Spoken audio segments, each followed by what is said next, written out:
चलिए, तो अब यहाँ पर ये जो टाइप है, 7वां टाइप है, इसका सबसे पहला प्रश्न करेंगे। लेकिन यहाँ पर कितने प्रश्न बनेंगे, कितने प्रकार के प्रश्न बनेंगे, थोड़ा सा ये देख लें। तो आज का जो यहाँ पर सबसे पहला प्रश्न है वो इस तरीके से यहाँ पर फ्रैक्शन के रूप में, मतलब यहाँ पे भिन्न के रूप में आपको ये प्रश्न दिया हुआ रहेगा और इसका एलसीएम निकालना पड़ेगा, एलसीएम निकालना होगा, ठीक है। और इस टाइप से प्रश्न दिए हुए रहेंगे। तो सबसे पहले हम यहाँ पर स्टार्ट करते हैं इधर से, और यहाँ पे चौथा प्रश्न सबसे पहले देखेंगे, ठीक है। उसके बाद फिर यहाँ पे इधर जाएंगे। तो यहाँ पर देख लें, ये जो प्रश्न लिखा है चौथा वाला, इसमें इसका एलसीएम निकालना और एचसीएफ दोनों निकालना है, ठीक है, दोनों ही निकालना है। तो यहाँ पर दिया क्या है, 2 की घात 2 है, 2 की घात 3 है, 2 की घात 2 है। फिर यहाँ पे दिया है 2 की घात 3, फिर 3 की घात 2, उसके बाद यहाँ पे 3 की घात 5। तो इस तरीके से 2 3 5 2 3 5 लिखा हुआ है, फिर 2 3 5 लिखा हुआ है, और इनकी घात अलग अलग सबकी लिखी हुई है, राइट। अब यहाँ पर निकालना है आपको एलसीएम। तो एलसीएम जब निकालते हैं तो आप ये बताओ, एक तो एलसीएम होता है, वो एक होता है एचसीएफ, है ना, एचसीएफ। एलसीएम को हम हिंदी में बोलेंगे लस, और इसको एचसीएफ को बोलेंगे मस, ठीक है, मस। तो इस तरीके से यहाँ पर 2 है। अब यहाँ पे एलसीएम आप जब भी निकालोगे तो संख्या जो भी आएगी, उत्तर जो भी आएगा वो थोड़ा सा बड़ा आएगा, ठीक है, बड़ा आएगा। और एचसीएफ जब भी निकालेंगे तो संख्या आपकी, मतलब आपका आंसर छोटा आएगा, इतना आपको ध्यान है। तो उत्तर क्या आएगा, छोटा आएगा, और इधर क्या होगा, बड़ा उत्तर आएगा, ठीक है। इसका मतलब ये है कि एलसीएम जब भी इस टाइप के प्रश्नों से निकालना है तो सबसे बड़ी वाली जो घात है उसको उठा लो, ठीक है, सबसे बड़ी वाली जो घात है उसको ले लो। तो यहाँ पर सबसे बड़ी वाली घात किसकी है, क्या है, थोड़ा सा ये देख लें। तो एलसीएम बड़ा वाला, ठीक है, यहाँ पे लिख दे रहा हूँ बड़ा नंबर, और इधर वाला है ये छोटा नंबर, ठीक है, इतना याद रखना है। अब यहाँ पर देखें, यहाँ पे बताओ 2 की घात सबसे बड़ी कहाँ पर है। 2 की घात यहाँ पे 2 है, 2 की घात यहाँ पे 3 है, 2 की घात यहाँ पर 3 है। इसका मतलब 2 की बड़ी घात कौन सी है, तो 2 की बड़ी घात है 3। इतना आपको क्लियर है, ठीक। अब ये हुआ। तो अब इसके बाद में फिर यहाँ पे देखो, अब है 3, तो 3 की बड़ी घात कौन सी है, यहाँ 3 की घात 5 है, यहाँ 3 की घात 2 है, यहाँ 3 की घात कुछ नहीं, मतलब 1 है। तो बड़ी वाली घात कौन सी है, तो ये 5 है। तो यहाँ पर 3 की घात लिख देंगे कितना, 5, ठीक है। उसके बाद फिर बढ़ो आगे, तो फिर है यहाँ पर 5, है ना। तो ये जो 5 है, इस 5 की बड़ी घात कौन सी है, देख लो, यहाँ पर 2 है, यहाँ पे 3 है, यहाँ पे 4 है, मतलब 5 की घात 4 ये बड़ी वाली है, राइट। ये हुआ। अब यही आपका क्या है, आंसर है, यही आपका आंसर है। आपको इसका मल्टीप्लाई नहीं करना है, आपका आंसर यही दिया हुआ रहेगा प्रश्न में, ठीक है। जो भी आपके 4 ऑप्शन होंगे उसमें यही आपका आंसर रहेगा। और यदि कभी मल्टीप्लाई करके आपको आंसर दिया है तो मल्टीप्लाई कर देना है, कोई दिक्कत तो है नहीं मल्टीप्लाई गुणा में करने में, ठीक है। तो इस तरीके से यहाँ पे ये निकाल लेंगे। अब यहाँ पर ये बताओ कि एचसीएफ या फिर महत्तम समापवर्तक इसका क्या होगा, ठीक है। एक ही प्रश्न में दोनों इसलिए बता रहा हूं ताकि अलग अलग प्रश्न लेकर हम टाइम वेस्ट ना करें, आपको एक साथ में दोनों कंप्लीट एलसीएम एचसीएफ बता दें। तो यहाँ पर महत्तम समापवर्तक एचसीएफ क्या होगा, तो महत्तम समापवर्तक में आपको पता है कि जो भी उसका उत्तर आएगा वो छोटा आएगा, मतलब कम नंबर आएगा, ठीक है, एलसीएम में बढ़ाता है। तो यहाँ पर यह देखना है कि सबसे छोटी वाली घात कौन सी है, 2 की सबसे छोटी वाली घात कौन सी, यहाँ पे 2 है, यहाँ 3 है, यहाँ 3 है। इसका मतलब 2 की छोटी वाली घात कौन सी है, ये है 2, तो 2 की घात 2 ले लें। फिर देखो 3, तो 3 की छोटी वाली घात कौन सी है, यहाँ 5 है, यहाँ पे 2 है, और यहाँ पर 1 है, तो 3 की घात यहाँ पे लगा लें 1, ठीक है। फिर 5 की छोटी वाली घात कौन सी है, तो 5 की छोटी वाली घात कौन सी है, यहाँ 4 है, यहाँ 3 है, यहाँ 2 है, तो यहाँ पे कितना लिख लो, 2, ठीक है। तो इस तरीके से आपका जो उत्तर है ये आ जाएगा एचसीएफ, ठीक है। ये हुआ आपका एचसीएफ। इतना क्लियर हुआ। अब इसके बाद में फिर आते हैं अगले वाले प्रश्न पे। चलिए, अब इसके बाद में आते हैं 5वें पे, ठीक है। तो ये वाला टाइप, इससे जुड़े हुए जितने भी प्रश्न हैं या घात वाले जितने प्रश्न आएंगे वो लगभग इस टाइप के आप आसानी से कर लोगे, कोई दिक्कत नहीं होगा। एलसीएम बड़ी घात लेना और एचसीएफ छोटी घात लेना, बस इतना यहाँ पे उतार लेना है। अब इसके बाद फिर यहाँ पर ये 5वां है, तो 5वें में ये बोला है कि 8 की घात 7 है, 8 की घात 3 है, 8 की घात 11, 8 की घात 13। तो आपको निकालना है एलसीएम और एचसीएफ। तो यहाँ पर देखो एलसीएम सबसे पहले लिखेंगे, एलसीएम, उसके बाद निकालेंगे एचसीएफ, राइट। ये अब यहाँ पर देखो फिर से वही कहानी है, हर किसी में वही कहानी है, ठीक है। एलसीएम क्या है, बड़ा नंबर आता है, एचसीएफ छोटा नंबर आता है, ठीक है। तो एलसीएम निकालना है तो बड़ा नंबर देखना है, ठीक है, बड़ा नंबर, और एचसीएफ निकालना है तो छोटा वाला नंबर देखना है, ठीक है, छोटा नंबर। तो इस तरीके से यहाँ पे आपको निकाल लेना है। अब बताओ इनमें से यहाँ पे जितने भी लिखे 8 की घात में, इनमें सबसे बड़ी घात कौन सी है? जो बड़ी घात होगी वही आपका एलसीएम होगा। तो यहाँ पर बड़ी वाली घात कौन सी है? यहाँ 7 है, यहाँ 3 है, यहाँ पर 11 है, यहाँ 13, मतलब डेफिनेटली यहाँ पर ये जो 8 की घात 13 है ये आपका क्या होगा? एलसीएम होगा। 8 की घात 13 का ये एलसीएम है, राइट। तो ये हुआ। अब इसके बाद अब बताओ यहाँ पर HCF कौन सा होगा? तो आप बताओगे यहाँ पर कि सर जो भी सबसे छोटी वाली घात है वही क्या होगा? इसका HCF होगा, मतलब महत्तम समावर्तक होगा। तो कौन सी वाली है? तो यहाँ पर 8 की घात 3 है, सबसे छोटी वाली है, तो इसको ले लो 8 की घात 3 को, ये हुआ, ठीक है। तो इस तरीके से यहाँ पे ये निकाल लिया बहुत आसानी से, मतलब ये दोनों प्रश्न बहुत आसानी से हो गए, ठीक है, कोई दिक्कत नहीं है, समझ में आ गया, ठीक है। तो अब यहाँ पर क्या करें, अगला प्रश्न ले छठवां। वो छठे नंबर का जो प्रश्न है ये थोड़ा सा कंफ्यूज करने वाला प्रश्न है और इसमें बहुत सारे लोग कंफ्यूज हो जाते हैं, ठीक है, क्योंकि माइनस वाला है, घात लिखी लेकिन माइनस में लिखी, तो यहाँ पर कहानी उल्टी है। अब यहाँ पे इसमें भी एलसीएम निकालना है और HCF निकालना है, HCF ये निकालना है। तो अब यहाँ पर कंडीशन क्या होगी कि यहाँ पर भी वही होगा, एलसीएम में जो सबसे बड़ा नंबर होगा वही उसका आंसर होगा, ठीक है। तो सबसे बड़ा वाला जो नंबर है वो कौन सा है इनमें से? तो आप यहाँ पे देखोगे 8 की घात ये 7 है, ये 3 है, 11 है और ये 13 है।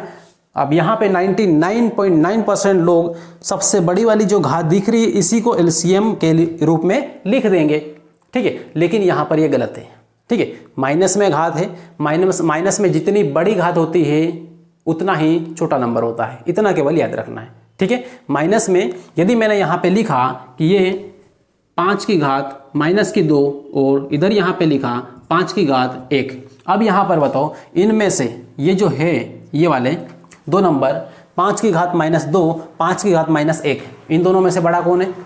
जो बड़ा होगा वो एलसीएम होगा। तो आप यहाँ पे बोलोगे 2, ये 5 की घात -2 है, ये बड़ा होगा क्योंकि बड़ी घात है, लेकिन ऐसा नहीं है। करके देखो इसको, देखो 5 की घात -2 का मतलब ये होता है कि इसको हम ऐसा लिख सकते हैं 5 की घात 5 और 1 बटे में 1 के बटे में क्या लिखना है? 5 की घात 2, क्योंकि नीचे आएगा तो ये प्लस हो जाएगा, ऊपर जाएगा तो फिर से 5 की घात माइनस में हो जाएगी, राइट, इस तरीके से। और इसको नीचे लाएंगे तो यहाँ पे क्या आएगा? तो 5 की घात -1 थी तो यहाँ पे 1 हो जाएगी, मतलब खाली 5 रहेगा, ठीक। अब यहाँ पे ये देखो, आपको इतना पता है कि बटे में जितना बड़ा नंबर होगा ऊपर उसका आंसर उतना कम आएगा, ठीक है, उतना छोटा आएगा। तो यहाँ पर 25 आता है तो यहाँ पे 1/25 हुआ और यहाँ पर ये 5 ही है। अब इसको काटेंगे तो 0.2 आएगा, ठीक है, 0.2 आएगा। और यहाँ पर ये आएगा 0.0 कितना आएगा? 0.04, ठीक है, 0.4। अब देखो यहाँ पे पॉइंट के बाद फिर 0 आ गया, लेकिन यहाँ पर क्या आएगा? पॉइंट के बाद में 2 आया, मतलब बड़ा कौन सा? ये वाला, मतलब छोटी घात जो होगी माइनस में वो बड़ी होगी और बड़ी घात जो होगी वो नंबर छोटा होगा, राइट। तो इतना क्लियर है। अब इसको हल करते हैं। तो अब यहाँ पर बताओ एलसीएम कौन सा होगा? जो सबसे छोटी वाली घात है माइनस में वही नंबर सबसे बड़ा होगा, मतलब यहाँ पर 8 की घात 3 है, -3 है, तो ये है यहाँ पर एलसीएम, -3 ये एलसीएम होगा, राइट। अब HCF क्या होगा? जो सबसे बड़ा वाला नंबर होगा वही क्या होगा? HCF होगा। तो 8 की घात -13 ये क्या होगा? HCF। क्यों? क्योंकि ये वाला छोटा, ये नंबर क्या आएगा? छोटा आएगा, क्योंकि माइनस में ज़्यादा है, राइट। ये हुआ। अब ये कंप्लीट होने के बाद में अब थोड़ा सा यहाँ पे देखिए, और ये वाला टाइप, ये टाइप आपने कई बार कई पेपरों में, बहुत सारी एग्जाम होती है, हर एक पेपर में आपने देखा होगा कहीं ना कहीं कि आपको देखने को मिला होगा। अब देखो इसमें बोला क्या है, ये वाला प्रश्न दिया है 2/5, 3/10, 4/15, इसका एलसीएम आपको निकालना है। क्या निकालना है? एलसीएम निकालना है, राइट। तो एलसीएम यहाँ पे निकालना है तो सिंपल फंडा है कि बटे में इस तरीके की जब भी संख्या हो तो ऊपर वाली संख्या का एलसीएम निकालना। एलसीएम निकालने के लिए बोला है तो ऊपर एलसीएम निकालना है, लेकिन नीचे क्या निकालना है? HCF। ये आपका क्या होगा? आंसर होगा, ठीक है, यही आपका क्या होगा? आंसर होगा। तो देखो अब यहाँ पर इसका एलसीएम निकालो। सबसे पहले ऊपर वाले का क्या आएगा? तो 2, 3 और 4 का, 2, 3 और 4 का, 4 3 12, कितना आएगा? 12। आपको एलसीएम यहाँ पर 12 मिला, ठीक है। अब इसके बाद में अब इसका HCF निकालो। इसका HCF कितना आएगा? तो इसका HCF आप बोलोगे यहाँ पर 5 आएगा। क्यों? क्योंकि HCF मतलब वो नंबर जो काट दे, ठीक है। HCF का मतलब होता है जो काट दे, और LCM का मतलब होता है जो कट जाए, ठीक है, इस तरीके से। तो एलसीएम और एचसीएफ में ये फर्क होता है, एलसीएम कट जाता है, एचसीएफ काट देता है। ठीक है, दोनों में फर्क है। तो ये 12 है, ठीक है, तो 12 क्या है, कट जाता है किससे, इन तीनों से कट जाता है, 2 से भी कटेगा 12, 3 से भी कट जाएगा, 4 से भी कट जाएगा। कटने का मतलब ये कि 2 में, इसमें 12 में इन सबका भाग चला जाता है। अब यहाँ पर ये बताओ, ये एचसीएफ का मतलब ये है कि काट दे, काट दे मतलब जो दी गई संख्या है इनको सबको काट दे, सब में भाग चला जाएगा, किसका, 5 का। इसलिए यहाँ पे क्या लिया, 5 लिया। तो आपका उत्तर कितना है, 12/5। क्लियर है, कोई दिक्कत नहीं है। तो इस टाइप के जब भी प्रश्न आए, ऊपर यदि लिखा है एलसीएम निकालने के लिए बोला है तो ऊपर एलसीएम निकालना है और बटे में एचसीएफ निकालना है।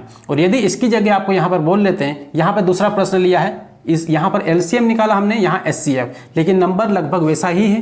ठीक है, तो यहाँ पर क्या करना है, ऊपर की साइड क्या निकालना है, ऊपर वाले नंबर का एचसीएफ और नीचे वाले नंबर का क्या निकालना है, एलसीएम। ठीक है, ये इस तरीके से आपको प्रश्न का उत्तर मिलेगा। लेकिन कैसे, अब 15, 9 और इसका एचसीएफ या एलसीएम इसका कितना होगा, तो ऊपर एलसीएम कितना होगा, एचसीएफ इसका निकालेंगे। तो निकालो इस तरीके से करके, ये वाला करके। ठीक, अब यहाँ पे करेंगे 15, उसके बाद फिर यहाँ पे सबसे पहले कितना है, 30 दिया हुआ ना, 30 है, फिर 9 है, उसके बाद 15 है। तो काट लो इसको 3 से, 10 आएगा, 3 आएगा और ये 3 पंजे 15 आएगा, राइट। अब यहाँ पे किससे काट लो, 5 से काट लो, 5 दूना 10, 3 ऐसा कैसा लिख लो और 5 से कम 5। ठीक है, अब ये 2, अब यहाँ पे क्या है, 2 और 3 ये अभाज्य नंबर है, इसलिए अब आगे नहीं कटेगा, राइट। तो यहाँ पर क्या करें, 3 पंजे 15, ठीक है, और 15 दूना 30 और 3 या 9 मतलब 90, कितना आएगा ऊपर, 90 आएगा। ठीक है, इन सबका गुणा करेंगे तो 90 आएगा, राइट। अब तो ऊपर यहाँ पर एचसीएफ आपका कितना आया, 90, और एलसीएम कितना आएगा, एलसीएम मतलब जो सबसे कट जाए। तो 12 4 से कटता है क्या, हाँ बिल्कुल कटता है, लेकिन 8 से नहीं कटेगा। 12 दूना 24 कर दें हम, तो 24 जो है ये वाला 24 8 से भी कटेगा, 4 से भी कटेगा, 12 से भी कटेगा, मतलब आपका जो एलसीएम है ये कितना है, 24 है। ठीक है, तो 90/24 ये आपका आंसर है। या इसको आपको थोड़ा सा काट के थोड़ा सिंप्लीफाई करके भी दे सकते हैं। तो देखो इसको सिंप्लीफाई कर लेते हैं, काट लेते हैं 2 से इसको काटेंगे तो 12 आएगा, और 2 से इसको काटेंगे तो 45 आएगा। ठीक है, मतलब आपको यहाँ पर 45/12 भी दे सकते हैं और ये 90/24 भी दे सकते हैं आंसर में, 4 ऑप्शन में। ठीक है, तो दोस्तों यहाँ पर इस टाइप के ये 7th टाइप मतलब 7वां टाइप आपका कंप्लीट हुआ। और इसी टाइप से अगले कुछ क्वेश्चन और बचे हुए हैं, वो भी हम कंप्लीट कर लेंगे अगली वाली क्लास में। ये क्लास यहाँ तक ही, और बाकी आप लास्ट में इस वीडियो को, मान लो आपको अच्छा लगा है, समझ में आया है, इसको सबसे पहले लाइक कर लें, शेयर कर लें और सब्सक्राइब जरूर कर लें। ठीक है, और जितना ज़्यादा हो सके अपने फ्रेंड्स ग्रुप में शेयर करें इसको, ताकि दूसरे अपने जो फ्रेंड्स थे, दोस्त थे, वो भी पढ़ पाएँ और वो भी आगे बढ़ पाएँ। सभी को मिल के तैयारी करना है और आगे बढ़ना है, क्योंकि जितना ज़्यादा कंपटीशन होगा उतनी तैयारी करने का मज़ा आएगा। ठीक है, तो दोस्तों लास्ट में फिर मिलेंगे अगली क्लास में, तब तक के लिए बेस्ट ऑफ लक।